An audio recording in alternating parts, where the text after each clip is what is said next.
प्रेम अगर सच्चा हो तो देर भले लगे, पर भगवान उसे जरूर सुनते हैं। गोकुल में एक सुंदर मोर रहता था जो श्री कृष्ण का परम भक्त था। वह दिन रात एक ही इच्छा रखता था, बस एक बार अपने सांवरे के चरणों का स्पर्श मिले। उसने एक युक्ति सोची और हर दिन श्री कृष्ण के द्वार पर जाकर बैठ जाता। जब भी श्री कृष्ण बाहर निकलते वह अपनी मधुर आवाज में गाता, मेरा कोई ना सहारा बिना तेरे, गोपाल सांवरिया मेरे। दिन बीतते गए, सप्ताह बीत गए, महीनों का समय निकल गया, यहाँ तक कि एक पूरा वर्ष बीत गया, पर कृष्ण ने कभी उस मोर की ओर ध्यान नहीं दिया। एक दिन निराश होकर मोर की आंखों से आंसू झरने लगे। उसी समय एक चंचल मैना वहां से गुजरी और यह दृश्य देखकर ठिठक गई। वह बोली, हे मोर, कृष्ण के द्वार पर कोई रो रहा है, यह तो आश्चर्य की बात है। जब उसने मोर से कारण पूछा तो मोर ने दुखी स्वर में कहा, 1 साल से इस छलिए को रिंझा रहा हूँ, पर इसने आज तक मुझे पानी तक नहीं दिया।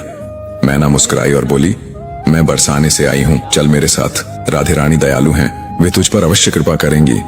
मोर ने उसकी बात मान ली और दोनों उड़ चले बरसाने की ओर। वहां पहुंचकर मैना ने गाना शुरू किया, राधे राधे बरसाने वाली राधे। पर मोर तो वही पुराना भजन गा रहा था, मेरा कोई न सहारा बिना तेरे, गोपाल सांवरिया मेरे। राधा रानी ने जब यह सुना तो स्वयं बाहर आई, मोर को गले लगाया और पूछा, कहाँ से आया रे तू?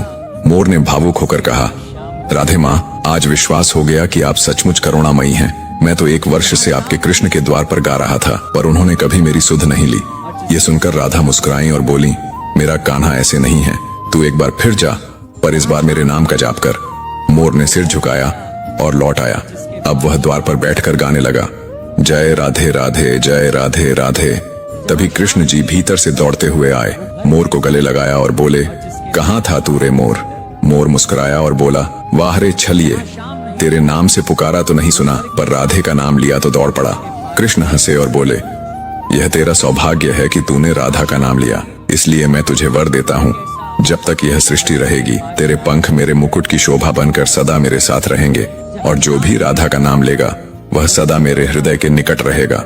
प्रेम से बोल